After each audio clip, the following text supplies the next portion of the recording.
Good evening and welcome to episode number 2 of the Believeland Prep High School Sports Podcast. I'm your host, Kevin Sleds. With me, as always, my co-host, Joe Yule. How you doing, Joe? Good, glad to be here, Kevin. Same here. We had a pretty exciting week one, some pretty good games. I know you've got a few you want to talk about, so Yeah, let's get right into that. I think you definitely got to kick it off in Mogador. Field Mogador. I don't think there's a better one to start with. Field, they've been rebuilding their program for quite some time now. They used to be really, really elite and competing for the PTC Metro title. Back in the mid 2010s, 2015 area, they were definitely competing for that title. And they fell off for quite some time. But this field team impressed me on Friday night, and they're here to stay. They were hosting Mogador, their rival. They're literally right down the street from each other, basically.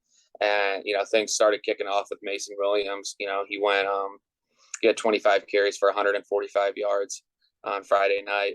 So it doesn't get much better than that for your week one opener. Mason Williams, an OU commit, Ohio University commit for Mogador, tight end, linebacker, running back, kind of does it all for the Wildcats there. He also caught 2 passes for 34 yards. And on the field side of things, Braxton Baumberger, he had 26 rushing attempts for 123 yards. And also Drexel McComas, I hope I pronounced that correctly, had 17 carries for 113 yards. Some big contributions as well. And then passing wise, Braxton just kept on going for the Field Falcons there. He went 9 for 21, 1 interception, touchdown, and 121 yards. And then receiving for the Field Falcons, Garrett Green, he had 6 receptions for 75 yards and a touchdown. So obviously Field is here to stay. They lost 26-27 to Mogador, and in all reality, one play swings a different way, and we're looking at a one-loss Mogador team and a Field team with a huge upset. Field had the ball, just scored at the end of the game on a potential game-winning play there, and decided to go for 2 instead of kicking the extra point. And Mogador, they held up and everything. Mogador's defense did great there, and got the W for them. So that's one of the games that I definitely thought was interesting this past weekend. And then shift gears, stay in Portage County a little bit with Garrettsville Garfield hosting Middlefield Cardinal week 1, and the G-men. They obviously had a very successful season last season. We touched on how they lost a big senior class and everything, but those guys did not shy away from stepping up into this role that they're going to have to with Garrettsville winning 40-12. And I talked to a lot of people around the Garrettsville world and around the Cardinal world. I was talking to Coach Parati from Cardinal as well, and everybody said that 40-12 score really didn't it didn't show what actually happened in that game. So if you're hearing it from us, 40-12, that really doesn't show what truly happened in that game. Obviously, it's a very handily win for the G-men, but from everything that I heard and all my sources saying everything, it was a tight game. It was a 1-2 score game until the fourth quarter hit. So obviously Middlefield proving that they can hang around there. And Garrettsville, new quarterback Eric Geddes, he's been a huge part of the team for the past 2 seasons, playing receiver and on defense for them. This year, stepping into the quarterback role, he had 11 attempts, completed 6 in the passing game, had 104 yards throwing. He also had 2 touchdowns. And rushing wise, you saw Keegan Sell. That kid, he's just an athlete. He does everything for the G-men. Last year had an insanely good year on the defensive side of the ball. Week 1, though, had 10 carries for 101 yards and a touchdown. Also, Jesse Gray Sr. had 10 carries for 77 yards and a touchdown alongside that. And then Eric Geddes, there's his name again, 8 carries and 56 yards. And then some, sprinkled in carries from Deacon Summers, Carter Bates, Hayden Troyer, and some of the other guys on the team. But Leo Grandizio led the way for the G-men on the receiving end of it with he had 3 receptions for 56 yards and 2 touchdowns. And then, some sprinkled in passes going to Keegan Sell and Deacon Summer as well. So you could definitely tell that G-men team, they're there to stick around. and they're not messing around this year. They let these older guys walk through everything for them, and then they're picking up right where they left off, it seems like. So excited to see how that game turns out. And then shifting gears onto some more Portage County football. My co-host here, Kevin, he was at Rootstown Crestwood, and we definitely thought that game was going to be a little bit more competitive than what it was. But from what I heard, said it was a pretty handily victory for the Rovers. Yeah, it was. They were pretty impressive defensively, and speaking of impressive, their running back Cody Kuntz, 318 yards and 4 touchdowns. I think it was 283 yards and 4 touchdowns before the end of the first half. So they had the big lead. He didn't carry the ball a whole lot. I think 4 carries in the second half, but he was impressive. Like I said, their defense completely shut down Crestwood. They had a new quarterback playing. They were all over him. The defensive front of Rootstown was really pushing around the Crestwood line. You could tell they were physically bigger, and made it a rough night for new quarterback Charlie Summer, and also Nate Blasioli never really got himself going. Had a couple decent runs. Summer did complete a couple 30-yard passes, but it was a tough night all the way around for the Crestwood offense. And what an impressive way to start the season for Rootstown. I know they started out 4-2 last year. I think they lost their last 4 or 5 games in a row. So it was good for them to get off to a good start. Yeah, most definitely. And then, shifting to a bigger scale, we talked about it on our on the first week's episode last week. And, St. Ed's number 2014th ranked 24th team ranked in the nation, and number 1 team ranked in Ohio was squaring off against Toledo Central Catholic. And Toledo Central Catholic, they came out firing. Went into the half with a tied 7-7 score, and then in the third quarter, Eds missed a PAT, and you saw a 14-13 score ending the third quarter for St. Ed's. And you don't see that often, and you don't expect that often when the talked about how elite that St. Ed's is going to be this year. But from other people that I was talking to and things like that, you could definitely tell, I guess, that St. Ed's was they were very vanilla with how they played in their game week 1. They were taking care of business, knowing that they have this Freedom Bowl coming up this week, and they have a very difficult schedule in the coming future. So that you could tell that they definitely didn't want to show anything, but that it still proves, regardless of you being vanilla or not, at some point you got to pull something out of the cat's hat to go get a win. And so Eds did that. They won 20-23. Some of the big notes from that game is that Toledo Central Catholic's new quarterback, 172 yards, 3 touchdowns. From what I heard, very athletic, showing moves well in the pocket. And then Central's running back as well, Chris Edmonds, 23 carries, 71 yards.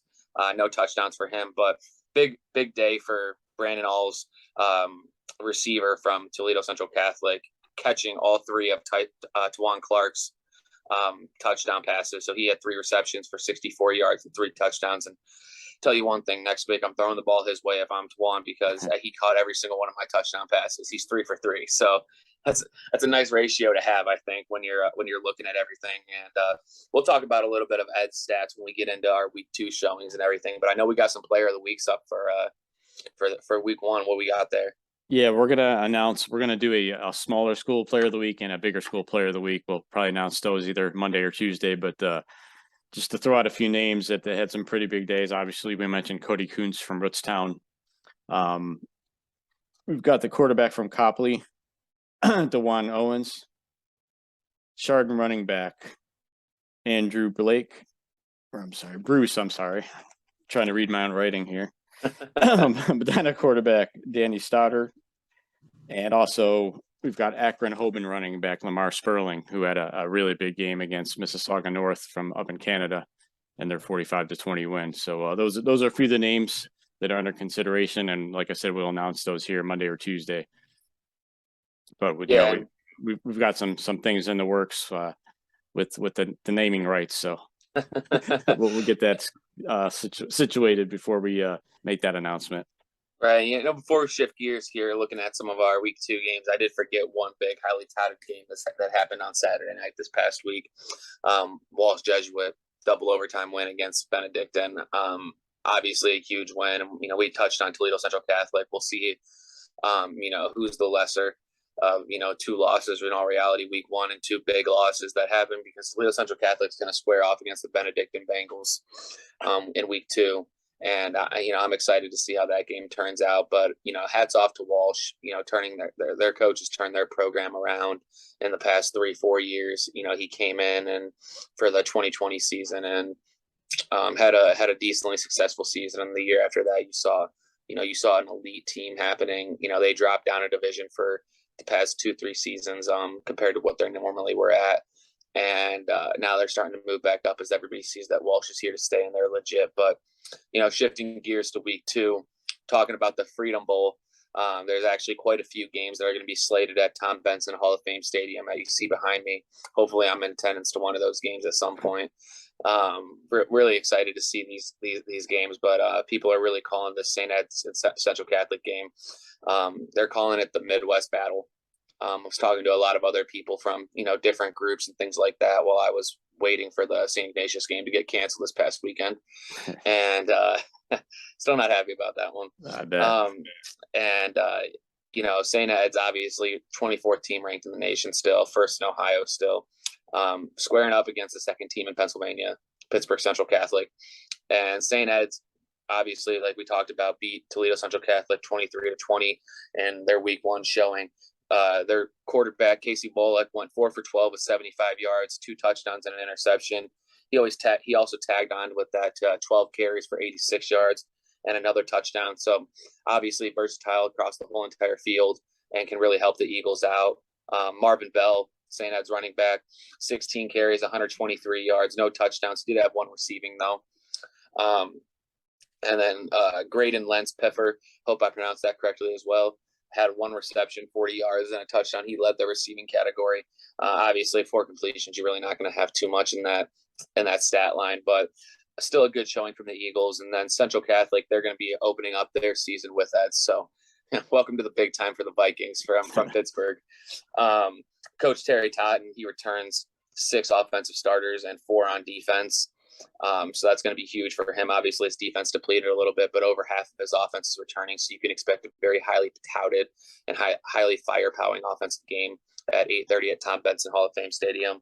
And then Peyton Weiner, last season, their returning quarterback, just under 1,500 yards, had 1,460 yards passing, tagged along with 17 touchdowns, and also completed 60% of his throws. Some 2 names that you need to look out for in the receiving category for the Central Catholic Vikings is Pete Gonzalez and Vernon Settle. Those are going to be 2 of the guys that I think Weiner is going to be targeting this season. And then a big name that you're going to see at tight end and that you really need to look out for on the defensive side of the ball to wreak some havoc against the Eagles is Anthony Specca. He is the number 7th ranked player in Pennsylvania. He's 6'3", 220 pounds and plays inside linebacker for the Vikings. Obviously a freak of nature. He's the 18th ranked player in the nation for linebackers. So, obviously very high prestige in the class of 2023. So he's a senior. You're going to see that he has an offer from Notre Dame, Michigan, Ohio State, Penn State, Texas A&M, Tennessee, Michigan State, and some other Power 5 schools and some other smaller schools. Right now, 24/7 Sports has him going to Notre Dame. They think that's where he's leaning the most too. Obviously, hoping being an Ohio State fan, he might flip the script and choose to go Buckeyes. Let's hope. Yeah, right. Exactly. I'd love to have him in that defense. No question about it. But going to be a great game out in Canton this coming weekend, and I'm excited for it. That's happening on Friday night at 8:30, like I said. So, you got anything for this coming week, Kev? First of all, we've got Medina 1-0 at number 11 Avon, who's also 1-0. Medina's coming off a big win over Warren Harding in week 1, 33-10. Of course, a lot of people know they had to replace 5-star recruit, their quarterback, Drew Aller, who's now at Penn State.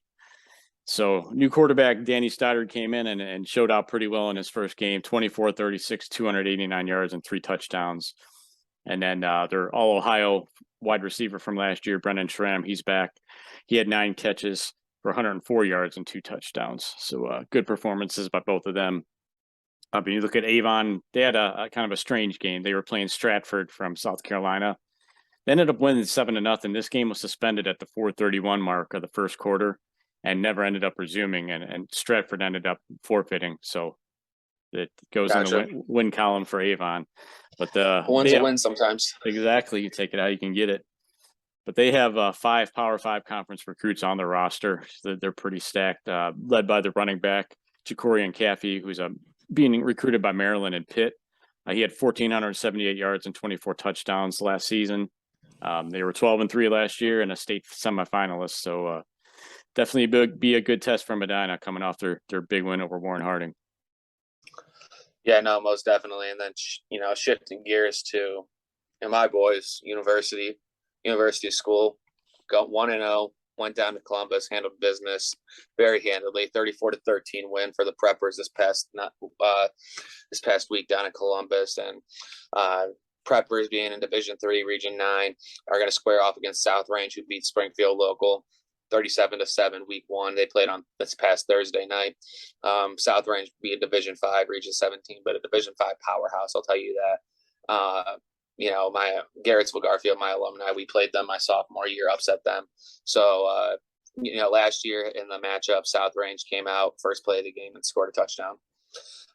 So obviously, these Preppers, it's going to be a packed house. And I can tell you, to give a little inside information with me working in the school and everything, that the whole entire school is pumped up for this game, and it is going to be a packed house. So if there's a game that you want to go catch,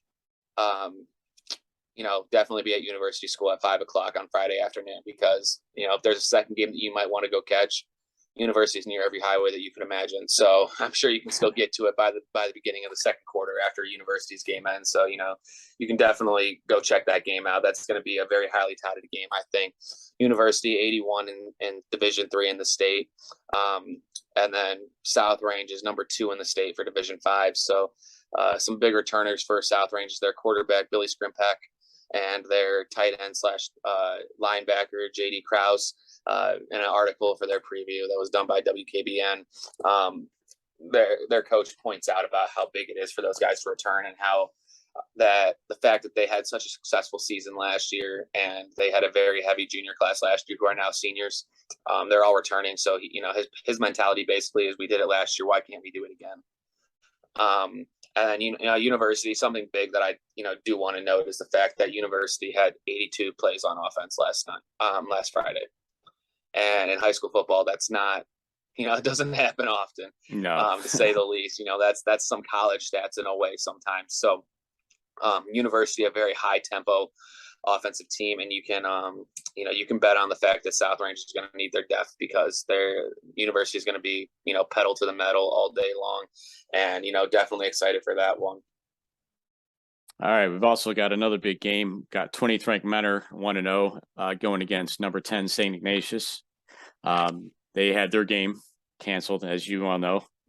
Joey was in attendance, ready to cover the game, but after a lengthy delay, they decided to call it due to the nasty weather we had going on. So Mentor beat Canton McKinley 34-21 in their opener. The quarterback, Scotty Fox, had a nice game. He had 3 touchdowns. They're coming off a 6-5 season, a little bit down for them. They did beat Ignatius last year in the matchup, 28-26. And you look at Ignatius, like we mentioned, their game versus Springfield was canceled. Kind of a unique situation. Their starting safety has left the football team to pursue his hockey career. He signed with the Windsor Spitfires, the Ontario Hockey League. So that was kind of a big loss for their defense. But, it's Ignatius. They have multiple Division I recruits. Right.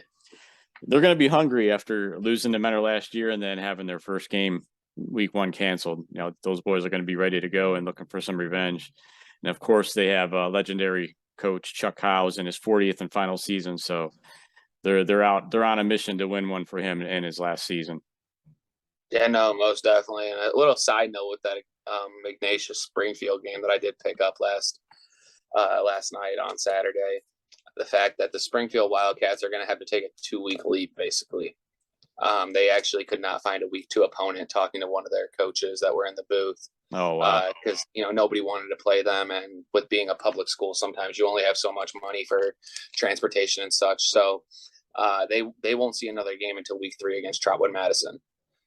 So that's something side in there. But yeah, obviously Ignay's just trying to go out there and win it for Coach Kyle. I mean, you gotta root for him in some way. Just going out, trying to go out with a bang in a way. But Definitely. shifting on a little bit of a smaller scale, we talked about Fields' matchup against Mogador last week. Obviously, they lost 27-26, and Fields going to be traveling to Southeast to take on the Pirates. Pirates last week won 22-12 against Brooklyn, up in Brooklyn.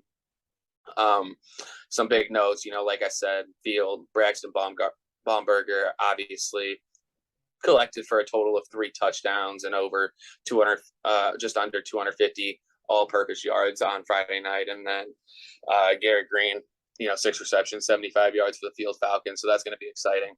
And Southeast, with Coach Pat Ewell, he runs a great program over there. And, I definitely think that this is going to be a very highly touted game in Portage County this week. Michael Phillips is, he's stepping into a huge role. This young man, he's a very good young man. Got the chance to meet him a few times, and he's hungry, but he's also humble at the same time, and that goes along with the whole entire Southeast team. They understand what they lost last year. They lost two running backs who combined for over 2,000 yards last season.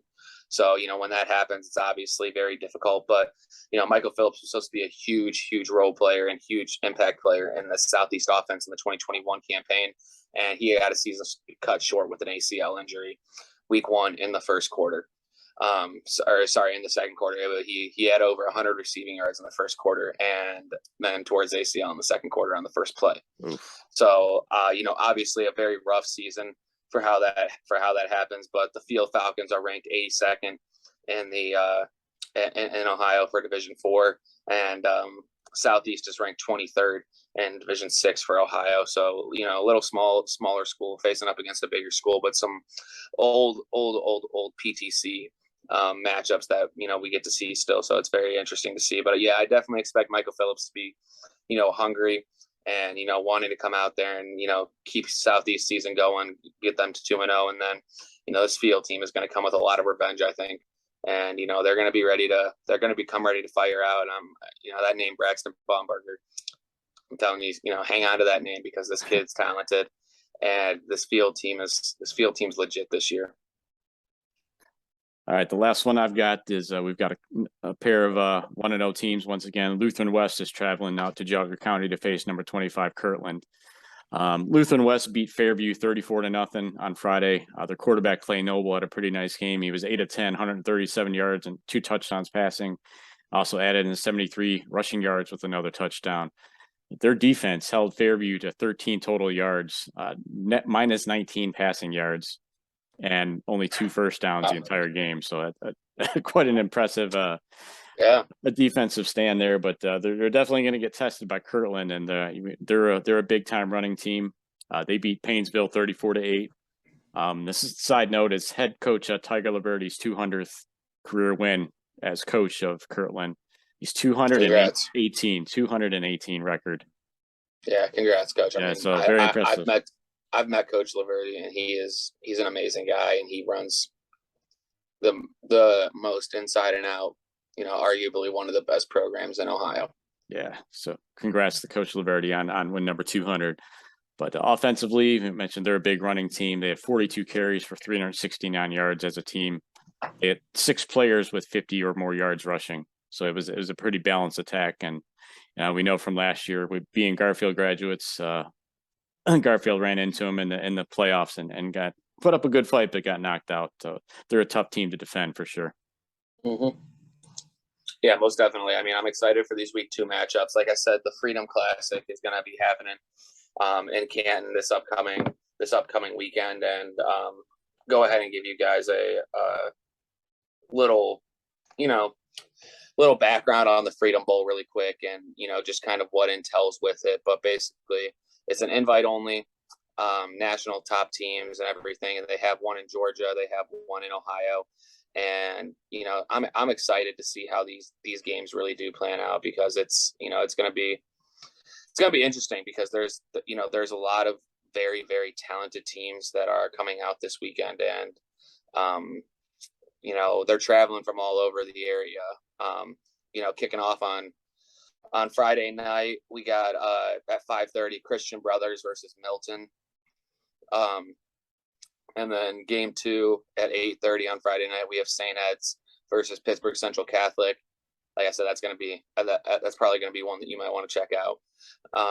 Saturday, we have game 1, Clarkson North versus Massillon Perry High School. We'll be playing in that. And then game 2, a game that I'm really going to try to be at, is Camden from New Jersey versus Chardon at 5 o'clock. And then one last game that they got going on is St. Francis versus East St. Louis.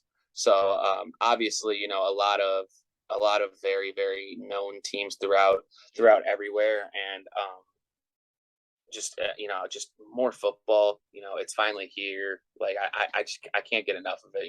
College starts up soon, and we're really just excited for it, and we're thankful for everybody that's supporting us throughout this journey. Yeah, definitely. So you're hoping to hit up that Chardon game for the Freedom Classic, and I'll be in Ravenna for Holland and the Ravenna Ravens this Friday. So we're gonna keep plugging away. We're hoping to start covering some more games as we go along, getting some more people out there, and we've got some exciting things in store. So we're looking to bring on some players and coaches for some interviews as well, to incorporate in our podcast. So just stay tuned with us, and we've got a lot more exciting stuff ahead for sure.